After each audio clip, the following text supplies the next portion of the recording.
Hello everyone, welcome to Coast Cup。那大家下午最后一个议程就是谢谢大家来到 Coast Cup。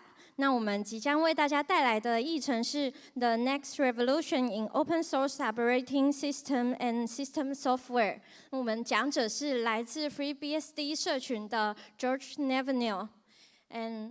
他今天会为我们带来，就是他从很久以前就开始在开源社群经营，然后贡献的故事。然后下面会有就是即时翻译，可是因为它是机器翻译，所以有可能会有一点点的不准，就是大家再请多包涵。那请大家用一个热烈的掌声欢迎他上台。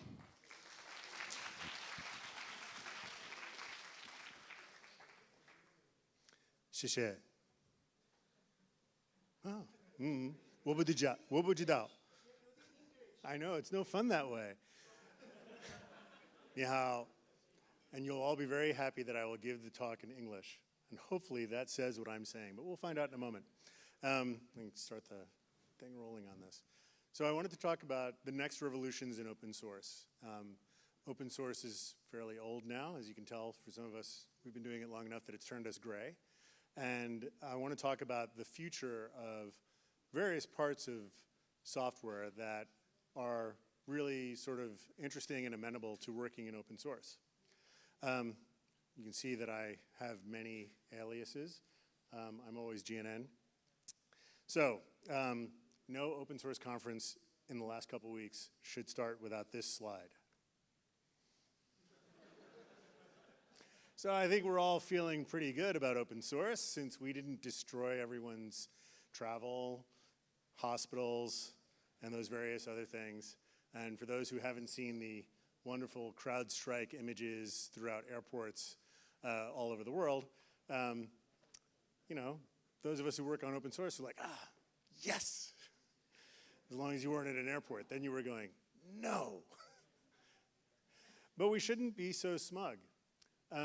So it turns out that modern operating systems and system software are built on very old models of computation and old understanding of computers. They're built on what we like to call unsafe hardware, hardware that allows people to do things like null pointer references, which is what the CrowdStrike issue was. Also a lack of testing, which was the other CrowdStrike issue. They're built with unsafe languages, C and C++. And when I talk about C, I like to explain to people that C is just assembly language with a for loop. It's a very low-level language, and it has very little safety in it. So even though it was really fun to be at home and watch the world melt after CrowdStrike sent out those updates, the same thing could happen to us. It could happen to open source software because we and the proprietary software makers share a history. So let's have a brief history lesson on operating systems. Since I look around, I might be the oldest person in this room, although not quite so old as to be from the 1950s, thankfully. So operating systems are software systems that are developed to make it easy to use hardware. And as hardware became more complex, software became more complex along with it. And so you have early systems like Sabre, which none of you have hopefully ever heard of, the Atlas, which I'll give a special shout out to in a moment, and then Multics. And everyone remembers Multics for one reason, which is Unix, because it was not Multics. But Multics was a really innovative piece of operating system software for the time. It was one of the first operating systems written in a high-level language, well, high level for then. ESPOL, SBOL was a dialect of something called ALGOL. If you have programmed in nearly any programming language that is not a functional language, not Lisp or Scheme or Haskell, then you are programming in ALGOL. ALGOL was developed in the 60s, and from it came every language you have ever programmed in. BASIC, C, Python, Perl, Rust, they are all ALGOL-like languages.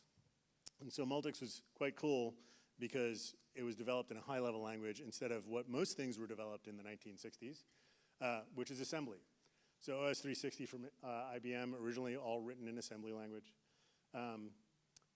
DOS, we get to the 70s, DOS and the home computer revolution, which is the late 70s, early 80s, all written in very specific assembly languages. Unix and C developed together, and C and Unix were so successful that from the 1980s forward, which is 44 years, nothing has changed. We still write operating systems in an unsafe language written at Bell Labs in 1969. And this, as we found out this week, and as we continue to find out, is a problem in software for a couple of reasons. So these early systems were developed to be run in the basement of a bank or maybe in a research group. They were not connected to the internet. There was no internet. So we have now taken unsafe software on unsafe hardware, and we have convinced 8.1 billion human beings, which is the entire planet, that computers are a great idea. You should put computers in everything. Put them in your airplanes, put them in your cars, make sure that everything runs on computer. I'm sure all of this stuff runs on computer. And yet, we haven't made them any more safe or any more reliable. So, I want to give a special shout out to Atlas. In particular, now that I'm a graduate student at the ripe old age of 57, I've had to do literature studies of operating systems because that's my research area. And a colleague I worked with for a long time, you would tell him some cool new thing we were doing in operating systems in the 80s or 90s, and he would say, oh, we did that on the Atlas in 1956.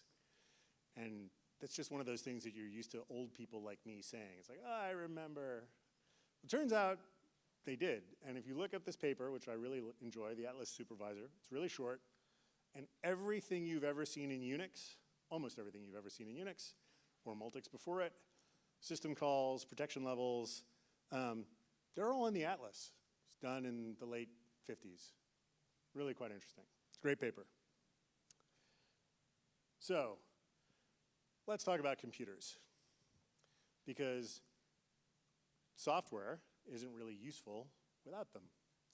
So what did a computer look like when the current models of operating systems were designed? Well, they were relatively simple. This is a block diagram of a system for which Unix was originally written at Bell Labs in the late 60s. It is really easy to read because it doesn't have a lot to it. You've got arithmetic, you have an optional floating point processor because floating point, that's hard. You have a couple of buses, you have memory, you have a disk, and that was the whole central processor. Really, really simple. And so writing software for it, while a great achievement, Unix is a great achievement, was still something that one person, or in this case, two people, Kernighan and Ritchie, could keep inside their heads. They could understand what the operating system did and how it worked. They'd written most of it. And so what happened since 1972? Well, hardware changed a lot. So first column here is the PDP 1145. That's the machine on which Unix was originally written. And we go up through roughly a couple of decades all the way up to current hardware. Our clock speeds increase. The number of transistors increases. 68,000 transistors in the 68,000 chip from Motorola. 9.5 million in a Pentium 3, a billion in a Xeon, 16 billion transistors in a Snapdragon. So if you have an Android phone in your pocket, you have 16 billion transistors in your pocket, which is a ridiculously large number of transistors. And we went from, I mean, cores is kind of silly, like you just saw that diagram. We went from a single CPU, like one thing that could execute one thing at a time, to systems, you know, again, your phone has 8 by 8 cores in it. Lots of memory, lots of storage. Now you've got graphics and a GPU and TPUs, and supposedly you have AI in your phone, which is a really terrifying idea generally. Networking, I mean, the original Unix system had no network, right? There was no talking to anyone. You know, now, I mean, I can wave my phone around. Now, how many networks are in this phone? How many ways am I connected to the world? A lot of them. And at the same time, the cost came down. So I adjusted these costs to if you bought one of these now. So the machine that Unix was written for, if you bought it today, if you could find it, would be $140,000.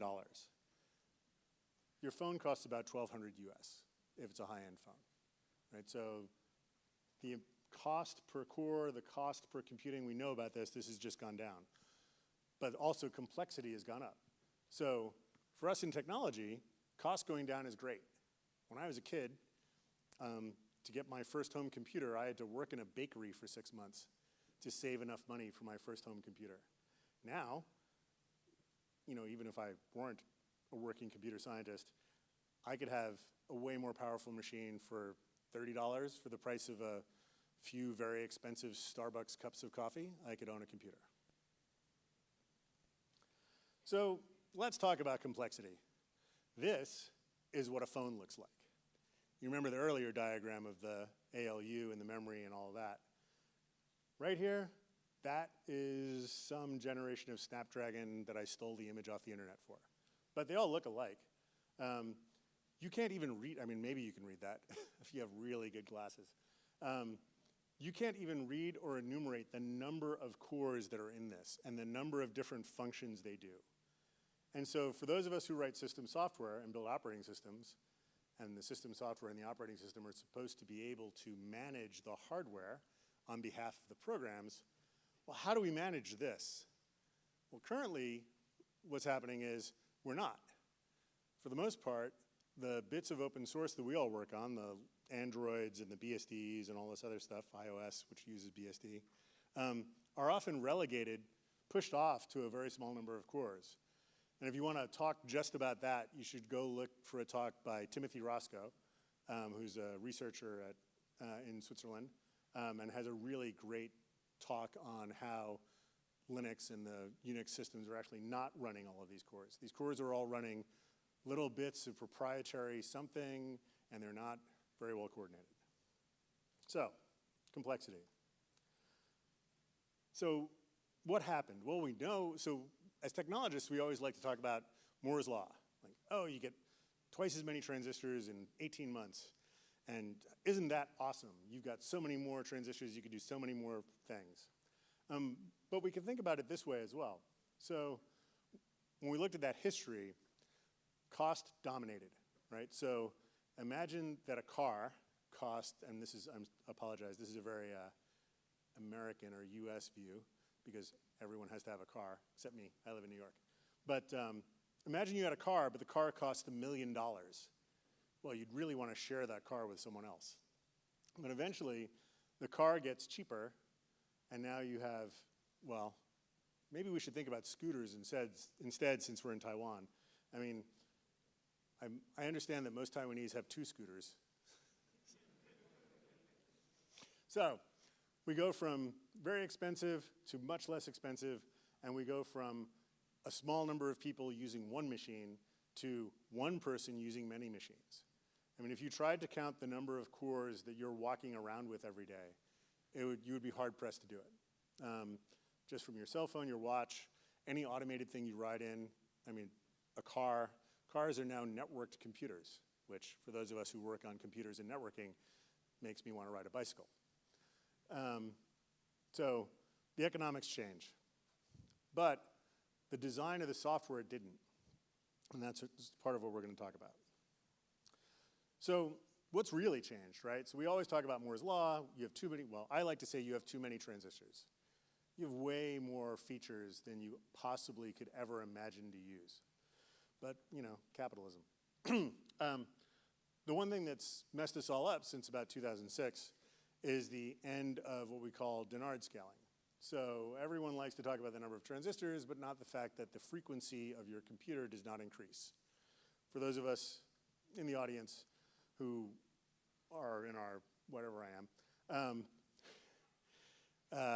it used to be that every year you could solve your performance problem by buying a new computer, because for a while your machine was a few megahertz, and then it was 100 megahertz, and then it was 500 megahertz, and if you pushed the turbo button, it was 650 megahertz, and then it was a gigahertz, and then 3, and then it stopped. So for the last 18 years, processors have been around 3 gigahertz. But the transistors went up. So the hardware people, and you know, some of my best friends do hardware. The hardware people gave us far more transistors, but not any more speed. And so we went to these multi-core designs and offloading a bunch of operations like mathematics or cryptography or graphics or vector calculations for the machine learning people. We created all this offloaded processing, but from a system software standpoint, we don't manage that, right? So Linux, Android, FreeBSD, pick your Unix derivative. That doesn't manage the GPU card. The GPU is running a completely different set of software that is targeted completely at the GPU, and the OS just says, have some memory, and I trust you with it. So we wind up with more cores, more memory, more offloaded processing, more features, but not more coordination, right? And not a better understanding of what the system is doing as a whole. So as system software people, we're kind of falling behind the hardware people. We have fallen behind the hardware people.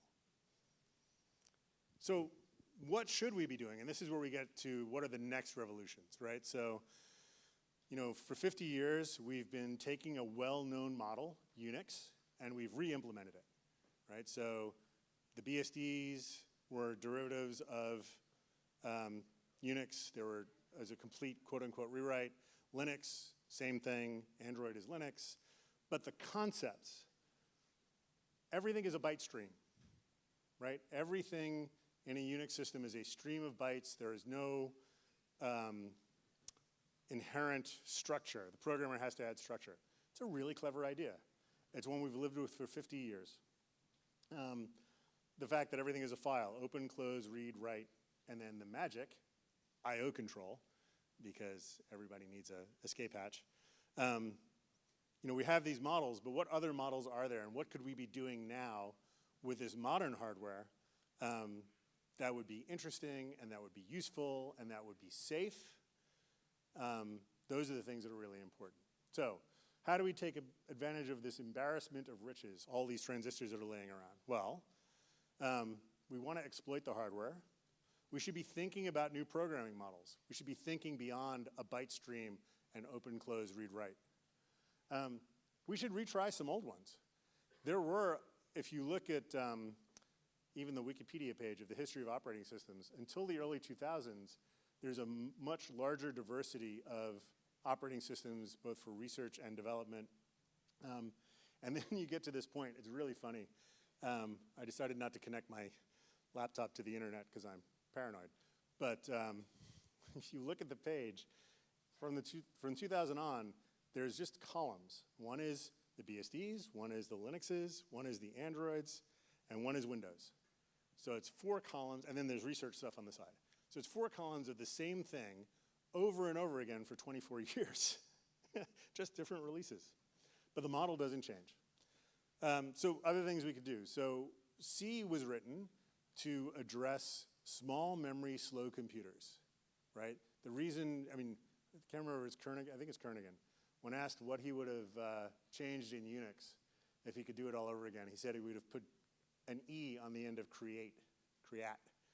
But that tells us something. At the time, memory was such a premium that it mattered to leave off a single character. And I can tell you, that doesn't matter anymore.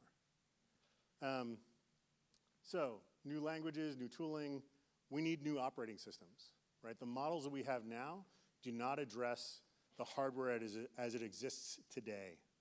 And I'm an OS person, so I believe in applications in the same way that I believe in the tooth fairy, because applications are way up here and I'm way down here. But I hear there are new applications. So tooling really matters. You know, in the early days of software development, compilers were expensive and proprietary tools. And then we got the GNU toolset, which was great. GCC revolutionized, it was a previous revolution, software development because it was an open source compiler. Anyone could download it, they could build it, and they could use it. And that was great.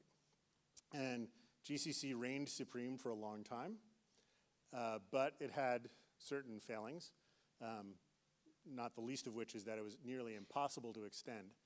And so some people created the LLVM system, which is actually not just a compiler, but it's a compiler toolkit. And that was another revolution in open source. LLVM allows the creation of new languages, and we'll talk a little bit about that. But tooling matters. Having good tools makes it easier to build better things. If you had to build a house with a screwdriver and no hammer, you'd be really bummed. There's been a lot of work recently in formal verification, systems like Coq. They're used to mathematically prove things about software, which is quite useful if you want to actually prove whether or not something is going to work. Tracing has been really helpful. dtrace, eBPF, IDEs have brought a lot more people into building software and have made software easier to build. These are all open source things that revolutionize software. And they are areas in which we still have work to do. You'll notice I put a ... under debuggers because really GDB and printf are the only two things people still seem to use. I think there's work to be done there. I talked about LLVM and how LLVM revolutionized the ability of people to build new languages. In particular, Rust. I mean, there are other languages, and actually if you look at GitHub statistics on language uptake, Rust is still fairly small, but in the systems community, it's pretty big. For anyone wanting to build a new operating system, most of us are looking at Rust. Why? Because Rust does things that C doesn't. And generally, unless you tell Rust to do something unsafe, Rust will not let you do something unsafe, and so you don't wind up with the CrowdStrikes of the world. It isn't perfect, but it is the next step in the right direction. Go, which was developed by Google, all enabled by this new compiler toolkit. Tooling matters. So I want to talk briefly about ideas that people should look at, right? So we're talking about what do we do next? What are the next revolutions in open source? Well, I'm a big fan of history, depressing though it is.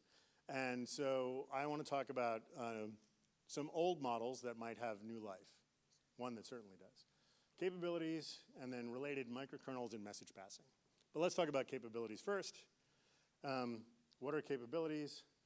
So one of the things that makes C and current computers unsafe is the fact that a pointer in memory is just a number. I can add to it, I can subtract from it, I can multiply it, I can manipulate it in many ways. And once someone is able to manipulate a pointer, that is a security problem, and that results in a lot of problems for us. Capabilities were an idea that was developed in the 1970s, actually, as a way of saying, well, we don't want just pointers. We want actual, like, cryptographically signed nonces, which means I can't add 1 to a capability and try to get at your memory. Right? If I add 1 to the capability, then the computer says no, and you get a fault. So they confer access based on cryptographic operations. They allow you to do valid ownership. So for instance, one of the classic problems is image manipulation libraries, right? libjpeg, all of these things have passed these pointers around, and they're a very common way to break into someone's phone. So you want these things. The problem is, at least at the time when this was done in the 1970s, they increased the size of a pointer. So if you imagine that you have a 64-bit machine, in order to have these capabilities, you have to have more metadata. And in a system I'll talk about now, we doubled the size of a pointer. But if you really want fat pointers, you can wind up with like 256 bits. Now, when you don't have an embarrassment of riches, that's more of a problem, because now you're trading, you're economically trading how much data you can put in the computer versus how safe the program is. So these are an idea that has come back. There is a research project that has produced an actual computer at the University of Cambridge. That's called Cherry. They are extensions to the instruction set to give you capabilities. I'll talk a bit about that as we go on. But let's take a look. So on the left is an actual computer built to do capabilities. This sits in the foyer of the computer lab at the University of Cambridge. This was built in the 70s. I was 9. And on the right, we have a processor designed by ARM and built down the road at TSMC, which actually has capabilities in it.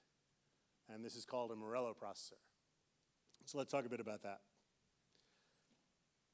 So I talked about this embarrassment of riches. Well, in 1976, the CAP computer was a complex instruction set machine built from TTL logic, like not from LSI even. Completely custom, 32-bit processor, 256K of RAM, which was a huge amount of memory at the time. And it had its own operating system, file systems, everything coded in assembler, of course. And then fast forward to 2022, or 23, when we were able to get the Morello chips built. And you've got a RISC processor made out of VLSI. It's a modified ARM design, so we didn't have to build a whole new processor. We went to ARM and we said, hey, how about adding these extensions? And they said, oh, well, how about giving us a lot of money?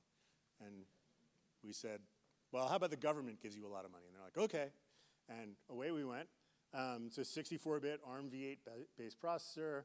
You can have 64 gigs of RAM. It talks to the standard bus. It looks like any other desktop or server PC that has an ARM board in it, ARM chip in it, that you would see today. But it has these enhancements that allow you to do these really great security things. So for instance, there's a public paper in which Microsoft studied like a huge number of their known security issues. And just running the software on Cherry, and having recompiled it, of course, would have removed 70% of the security issues that they know about. Because no more pointers. So, let's bring that back to open source. This is an open source desktop. This is Cherry BSD. You see the link in the bottom. Capability enhanced, running on top of Morello. You can download this and run it in QEMU today, and you could play with capabilities and see how they affect your software. You could compile using the LLVM compiler, which has been modified to understand Cherry. You could recompile your software and try it and see what happens, right? See which pointer problems you have and all of those things. And this is all completely open source. We just cut, well, since I'm the release manager, I just cut the most recent release, and that's up on the website. By the way, I forgot to mention one thing. The little, oh, that's in the wrong place. Can we get rid of the bird?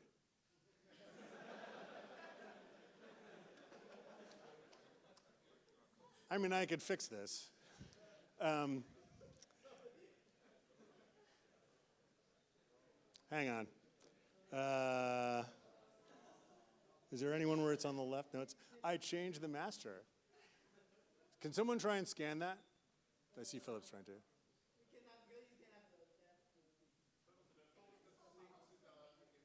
Yeah. Okay. So if someone can post, so I put the 2D barcode up so you could ask questions, but someone gave me the bird, so that's how that's going to work. Anyway. Okay. Posted the link. Thank you. Yep. Can you get rid of the bird?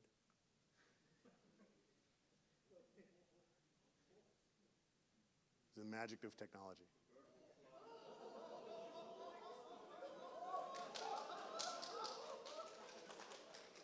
And now I need the top of my slide back, though. All right, so if people want to scan that, that allows you to ask questions. I should have mentioned that earlier. I also should have noticed the bird. All right, now what happens when now I need a, can you bring that back? All right, so we talked about capabilities. I'm going to let him do that while I talk about message passing. So one of the interesting areas that was studied in the 80s was whether or not you could take a really large, complex piece of system software like a Unix kernel and break it up into smaller things. And this was done most famously by Mach. Mach was developed at CMU, and they used message passing to move many of the kernel services out of the kernel, because kernel programming is hard, but also when you make a mistake in the kernel, everything dies. And so we tried to take some of the services out of the kernel and move them aside. And we did that by doing message passing. So Mach is very famous. QNX was an embedded operating system, real-time operating system that used a similar mechanism. This resulted in what we called microkernel designs. And my favorite comment about this was from someone who said that, you know, in the 1970s, everyone got funded by DARPA and all these other research groups to put things into the kernel. And then once we had message passing, they got the same amount of funding to take it out of the kernel. But, you know, that's how funding works. So microkernel design. So macOS, actually, which is based on BSD and parts of Mach, actually had this. And it's been progressively removed. And if you look at the manual page from Apple on the message passing system and ports and all the stuff that comes from Mach, they say, well, yeah, it turns out it's not very performant. Like, it's not very fast to be passing messages around. Why is that? Well, before Apple, see the guy in the tie? That's Steve Jobs. So before he went to Apple, he had a company called Next. And Next took Mach and put it onto a 68,000-based Motorola processor and created this thing called the Next Cube. And this was a Unix machine you could have on your desk. I think it only cost $5,000 US at the time, which is probably $15,000 now. It was a very expensive toy. But it was a uniprocessor, right? It's at a time when there were no multi-core machines. And so that means that the performance being measured was messages being passed on one processor. Well, what does that look like? And I'm going to do this. So, welcome to the Olympics. You probably all know who this is, famous Taiwanese ping pong player. Message passing on a uniprocessor is like playing table tennis with yourself, right? Because every time you want to send a message to another service, there's no other processor. It's just you. So you create a message, you put it in memory, and then you give up the processor, and someone else, some other task, takes the message out, reads the message, and sends it back. So you're playing table tennis with yourself, which is, as you can see, really exhausting, and also not high performance. So at the time that Mach was built, there wasn't hardware that could actually exploit what was going on. So move to today, where you have these multi-core machines, and instead, on a multiprocessor, everyone can do more work. This is Taiwan's badminton team, or one with the badminton doubles, I believe, beating China. And in a multiprocessor, everyone can be working in parallel, right? If you have 32 cores, and you know, I mean, this machine has, I don't know, 12, 16, ridiculous number of cores, that means that it's not, I create a message and give it to myself. I create a message and give it to that other core, which has had nothing to do until I give it a message. That means that this model could be performant on modern computers, but we need to try it, because currently we've taken all of that out. So those are some old ideas that I think we should be looking at. Oh, I'm under time. I'm on time, which is good. Let's talk about a few new areas to explore. And so one of the things I wanted to highlight in this talk were other open source projects that were in these interesting areas. So I talked about capabilities, but the capability systems that I just showed you are big server-like systems. The Morello box is, you know, 32 gig, 64 gig box sitting either next to your desk or in a rack. Some folks took those ideas at Microsoft Research, and they created something called Chariot. Open source projects always have to have really cute names.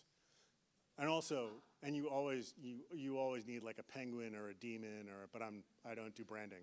So I'm sure they have something cute, and it goes on t-shirts, but I have no idea what it is. So Chariot, capabilities for small systems, right? It's a hardware, software system. Microsoft Research created an actual hardware design that the software runs on. Again, it's another set of the capability extensions to an instruction set. It's all in C and C++. Well, okay. It's MIT licensed, which means anyone can grab it. And there's now a company that's going to build these chips based in Cambridge.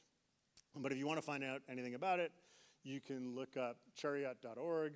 If you want to look at the OS they built, which is a much smaller, it's not a Unix system, much smaller system, you can look at their GitHub page. So new ideas. Another project that I work on at the University of California at Santa Cruz is called Twizzler.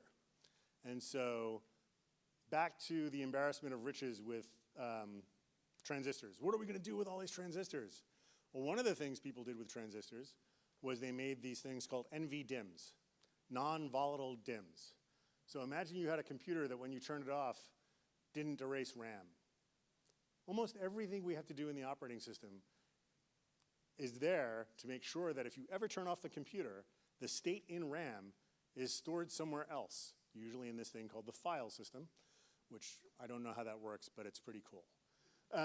So one of the, we like to call these conceits in research, is that data now dominates, not code. Right? So back when Unix systems were built, the code of the operating system and the code of the application was a significant amount of what was being in memory. Now that's totally not true.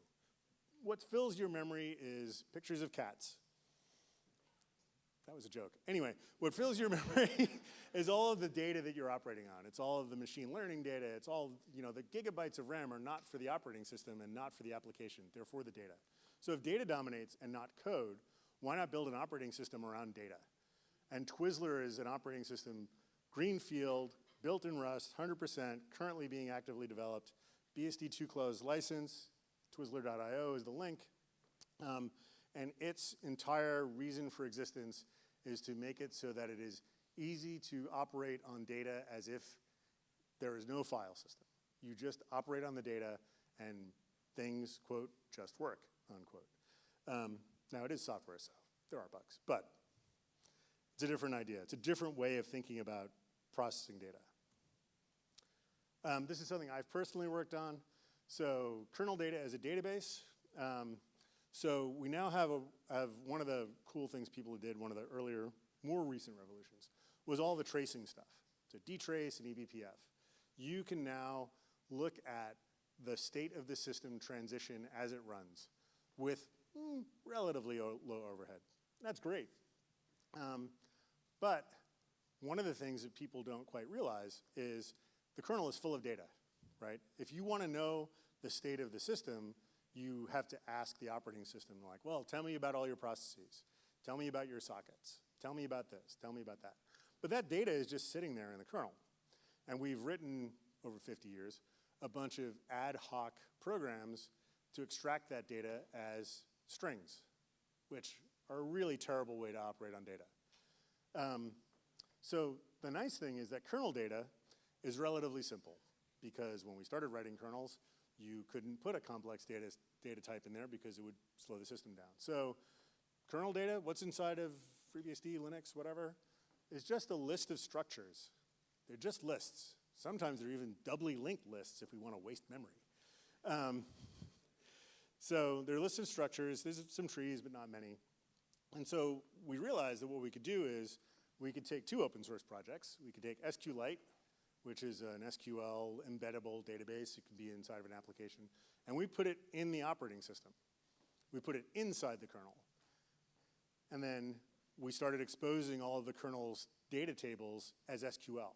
So for anyone who's ever done SQL, I can now do a join on two different disparate kernel data structures, which you've never thought to do before, just because I exposed them through SQL. As of about 4 hours ago, we submitted our first paper on this to a conference. We'll see if they like it. But it's another way of thinking about system software, thinking about the kernel as data, as opposed to just what functions get executed.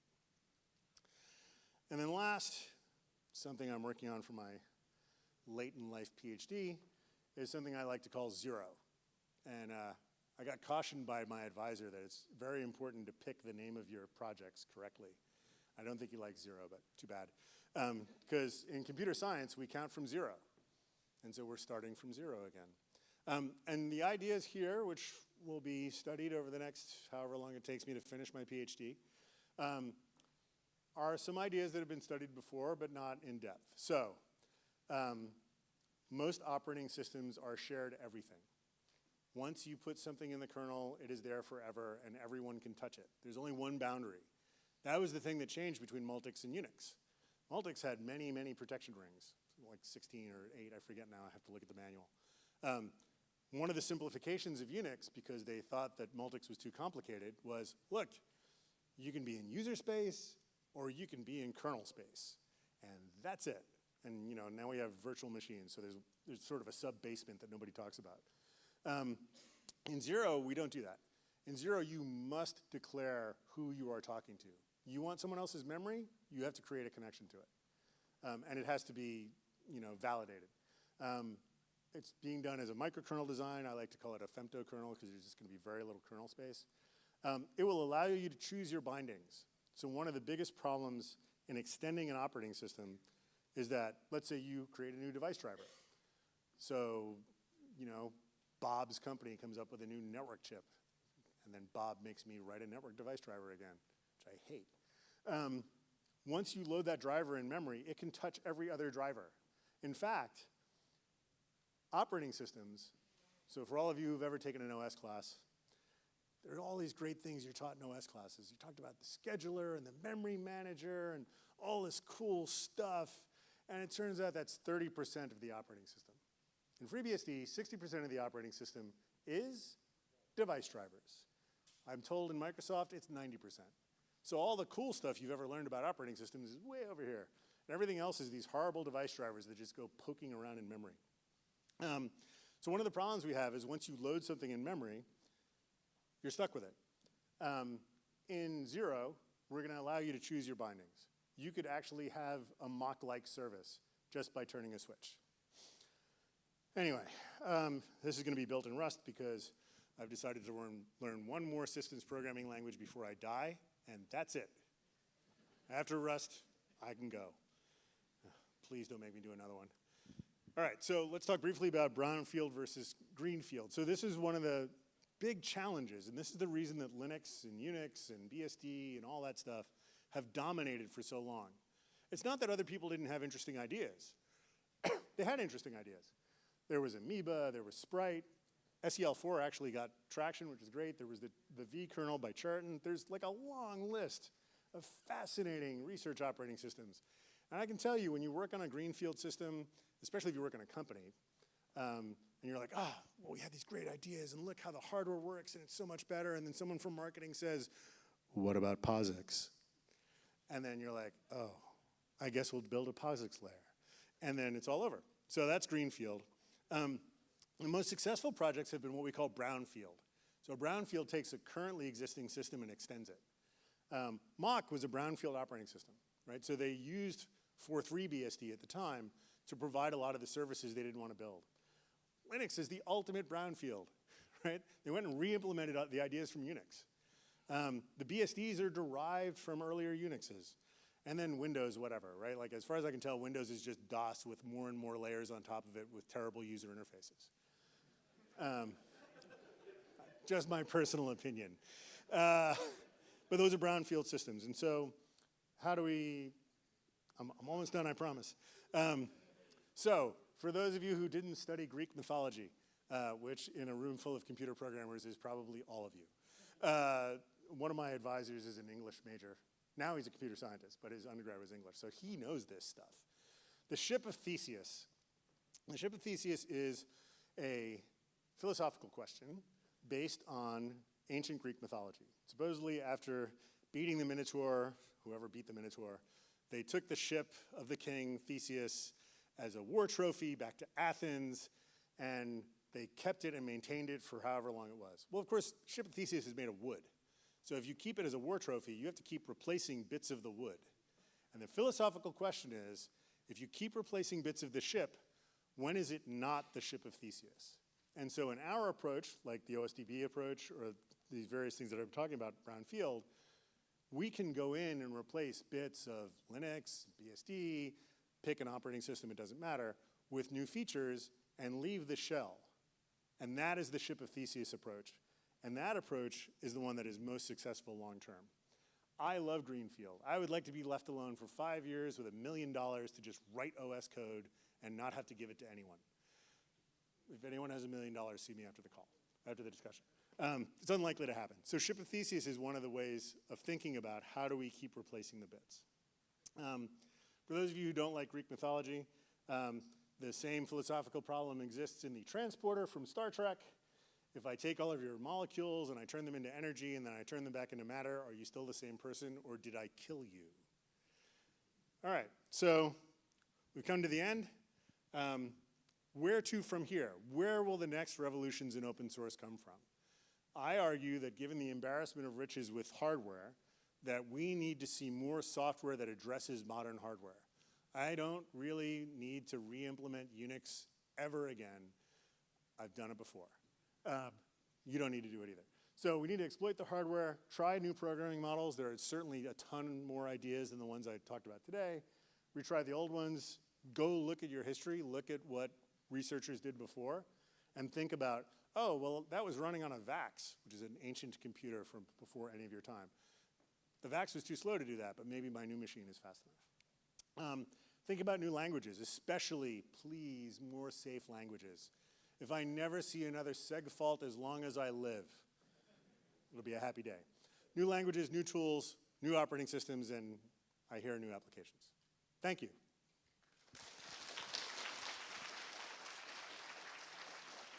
Actually, if there are questions, do you want to take one of those? Yeah. Thank you, George, for the talks. And we have the question link that we post on the Telegram, but I think maybe someone didn't see it. So we have one question from the audience. Is there anyone want to ask question? 有人想要问问题吗？然后现在就是想看 Slido 问题的人，就是请大家投票，我们待会会就是读2个 Slido 的 question。Thank you for your talk. One question is, like, if I interpret the history correctly, one reason that Linux, for example, was so successful is that it kind of re-implemented Unix, but the success was the fact that you can run Unix applications on Linux as is.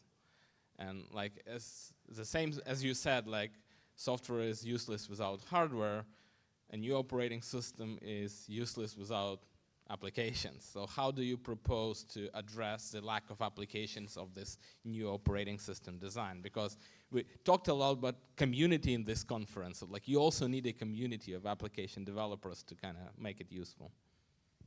Sure. So yes, it turns out that operating systems aren't very useful without applications, except for those of us who just like operating systems. So there are two paths. As I made the comment about marketing asking for a POSIX layer, you wind up with a POSIX layer. But I think that at this point, while there are many applications that work well because there is a POSIX layer or a Windows layer, I mean, I don't use it, but I hear people do. There are applications that need to be written that are not to that layer. And that's the thing to enable. So especially, I spend a lot of time in the embedded world, a lot of the machine control systems, a lot of the things that actually operate the world, people have been trying to, wedge POSIX into that. And actually, I think that's the wrong approach. I think the approach there is that you need to have, and it would be great to see a community of people built up around new programming models. We're hoping to do that with the data-centric stuff with Twizzler, obviously. I think there has to be both. As someone who once tried to use Plan 9, which is, Plan 9 was after Unix.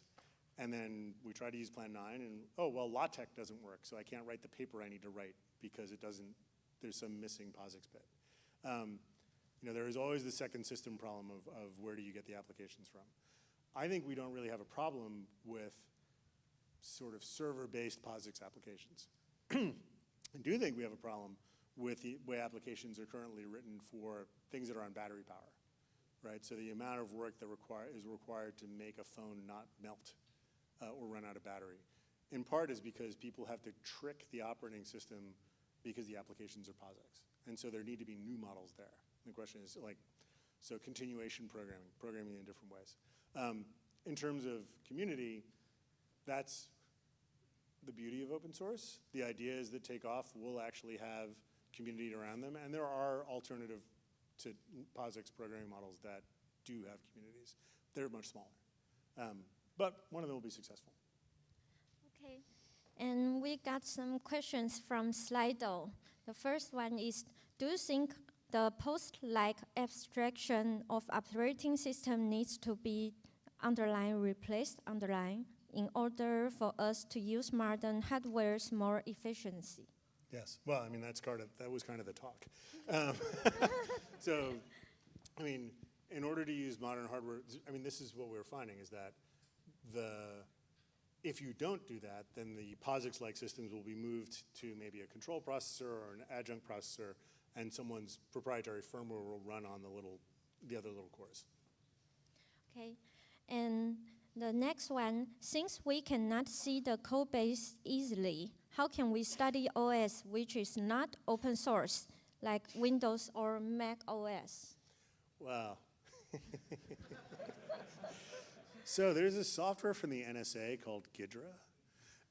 You could disassemble it. So there are a few ways to do that. Actually, I joke about using Ghidra to disassemble operating systems. But now, modern operating systems are fat. They're very, very big, millions of lines of code. But if you want to understand a bit of the operating system, you can do what we did when I was a kid. So when microcomputers were 64K, we would print out on paper the assembly language of the operating system, and we would take a pen and we would go through line by line and figure out how a Commodore 64 worked and an Apple II worked. Now, I wouldn't recommend doing that for Windows. It would take I mean, there's a lot of people in this room. Like, if you crowdsource it, you could probably do it. But you can find the core algorithms, right? The APIs are documented, because otherwise you can't write a device driver. So if you want to know how a bit of Microsoft Windows works, you can reverse engineer it. And I don't want to do that, but other people can. Yes. OK，我们再读一个 Slido 的问题，然后最后开放一个现场问题。The next one is, will RISC-V change the world? Oh, nothing ever changes the world. The world is a depressing place.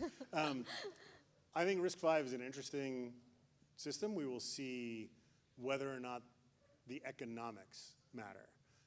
RISC-V has done one thing that is really useful, which is it has replaced MIPS as the research instruction set architecture. So until RISC-V, anyone who wanted to do hardware software research had to use MIPS, because it was the last patent not encumbered instruction set architecture in the world. RISC-V is similar, and so RISC-V will help researchers. Will it change what's on your desktop? I'm not an economist. OK, and I would ask, is there any questions? Okay. Hi. I have one question. As you said, the OS haven't to change a lot since many years. But right now, you know, the hot topic is AI PC. So I don't want to talk about not Copilot, not application level to look at. Is that possible? We have AI PC OS, for example, like you already mentioned about the database as the part of the operating system. That is a good idea, but can we, or maybe you already think about, or any other people think about, we have AI PC operating system. We have a shortcut and kind of some redundant, or maybe something wrong on the background or something like that. Can you give me some idea? So the AI PC question. Well, I was at Guangha yesterday, and according to Microsoft, their new OS has AI in it, which is really terrifying, mostly because it's probably stealing your password. So there are a few ways to answer the AI in OS question. First of all, it depends on what you mean by AI. So this phone and most phones do, machine learning, right? And so you already have that in the machine. Is it governed by the operating system? Not particularly well. Now, if you're talking about the current fad in AI, which is large language models, the only thing you will have that you, as a person, would use is consumption of an LLM. right? So the LLMs, the large language models, will be generated in a data center somewhere. But your operating system, and in particular your mobile operating system, is very likely to consume some component of a large language model to do things like translation. Now, of course, if, please don't give a long sentence. Actually, how's this thing doing? Yeah, there you go. I suspect the one place you would see an AI-like application will be federated large language models in mobile for things like fixing your photographs, because almost all of the sort of vector graphics, the vector processing in your phone is to make your photographs not look bad, and language, basically translation. So I think you'll see it there. Will that be exposed to the operating system? A little bit. It'll have to be, because you'll have to do what we call split or federated ML. The big part of machine learning will sit in a data center somewhere, and your phone will do the last little bit. So I think that's where you would see it. Okay. 谢谢 George 为我们带来这么精彩演讲。Thank you, George, for give us such amazing talks. And we have a small gift for you. And from the bird. Yeah, please come here And take a photo. Oh, okay. Here, I can put this down. Give me.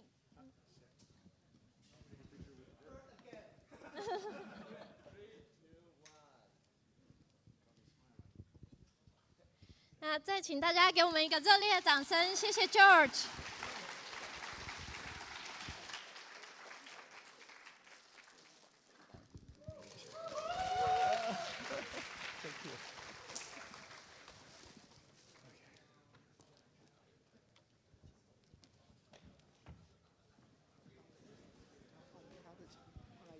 大家不要离开，我们闭幕马上开始哦。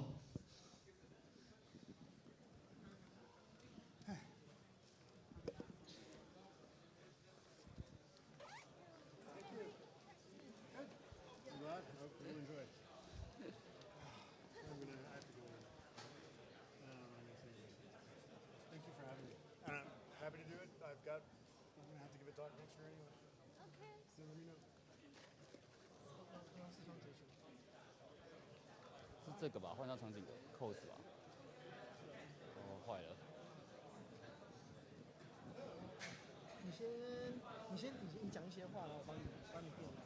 啊，那个大家好，我是总招组的 IU， 然后相信大家现在都累了，我就事不宜迟，赶快进行没有简报的闭幕。对，就是大家不知道大家有没有感受到今天大拜拜的氛围呢？还是感受到很慢的网路，还是跟人家人挤人的快乐？好，我相信大家都好。那大家还有好，我随便继续讲好了，反正就是。我帮你翻译一下。Now is the time for closing, but the signal we have no signal, so we just get start. 我直接继续吧。好了吗？那你赶快。Our slides is back.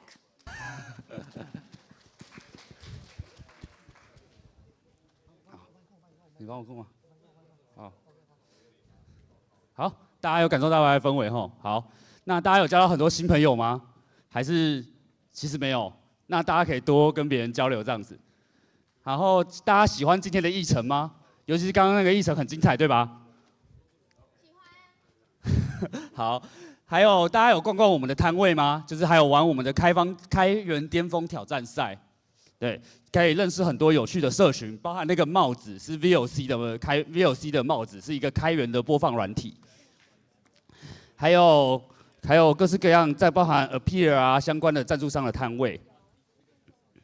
好。我们还有所谓的开园游会，我不知道大家有没有逛过了，当场有很多有趣的小物品，大家都可以看看这样子。好，我相信大家都就是觉得自己的魅力无法挡。对，我们还有一个形象照服务，就是欢迎大家到 TR310之2，举着你的牌，那边现场有提供了很多的道具。欢迎大家到那个地方拍一张专业的形象照，不管是拿来换 Facebook 或者说 IG 各式各样你的社群媒体的大头照都很适合。好，还有就是应该很多人不知道，就是我们有一个所谓 BOF 的活动，就是除了我们自己办的活动本身，我们也鼓励大家可以多多揪团，找其他人一起来玩耍。包含今天晚上还有好几场 BOF 的活动，都欢迎大家可以去那边好好的去跟别人相处啊、聊天啊这样子。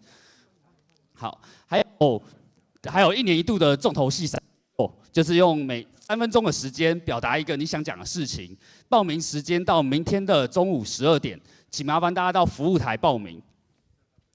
好，还有今年新式的一个 highlight， 就像是去年的那个死掉的推特，然后在明天报名时间到明天的 day 2的下午4点。如果大家有任何兴趣的瞬间，你有拍到一些照片，或是有任何的想要说的东西，都欢迎你寄一封信到上面的 email， 然后标题用 highlight 开头。好像是很多人可能有发现，就是工作人员的衣服后面就默默的不小心变成了 All Friends for Coder， 就是我们少了一个 C 这样子。好，还有如果你对我们的筹办的过程感兴趣，想要来体验看看一日志工的感觉，就是在这2天小小的帮大会做一点事，也欢迎你们扫这个 QR code 来到我们的一日志工平台，上面有很多各个组别开出了一些小小的事情，请大家一起协助帮忙的事情，这样子可以拿到相关的点数，然后来换一些纪念品。讲到志工，我们其实今年总共有112志工，然后总共我们举办了3场实体的筹会，14场的线上筹会，而这些数字不包含各个组自己的小筹会。所以我们花了很多精力在准备这场盛典。然后，如果大家对这个筹办的过程有兴趣，都欢迎大家明天下午的时候来到这个场地，有一个 Infrastructure Review， 我们会请很多人来讲一下他在办的过程中花了什么心力，做了哪些事情，做了哪些快乐的事情，或是有成就感的事情，这样子。好。相信大家也对，就是我们拿了很多的这个小桌很有兴趣。就是虽然你可以到个人赞助以外，我们还有很多各式各样奇奇妙妙的纪念品，可爱的纪念品。就欢迎大家到，就是像上面那个奇怪的袋子啊，还有这些东西这样子。好，然后欢迎大家到就是纪念品大会的纪念品摊位，然后呢他会到明天的下午3点。来买我们的各式各样的纪念品，别忘了，如果你有用开源店挑战赛的话，你也可以用点数做兑换，抵一些钱这样子。好，我们一样再次谢谢我们的个人赞助商，个人赞助。好，谢谢。好，对，好，还有我们的黄金级赞助 MySQL、Berry AI、Appear、玉山银行、台湾数位金卡推广工作小组。白银级赞助 GameSova， 青铜级赞助幼生研究基金会、沃提利益数位。好，还有我们的好朋友级金星科技、国家实验研究院、台湾半导体研究中心，然后以太币基金会，对，还有 Open Hardware Group， 以及我们的 SkyMiser， 以及今年的海外讲者补助赞助商 Tony。还有我们的共同推广单位数位发展部数位产业署、财团法人资讯工业策进会，共同主办单位台湾科技大学电子工程系，协办单位 OCF 开放文化基金会、科斯高公司。特别感谢 JetBrains、HankMD、Taipei 寻酒师葡萄酒、陈香瑜心理师、财团法人伊甸社会福利基金会。好 ，See you tomorrow。对，谢谢大家的今天的参与。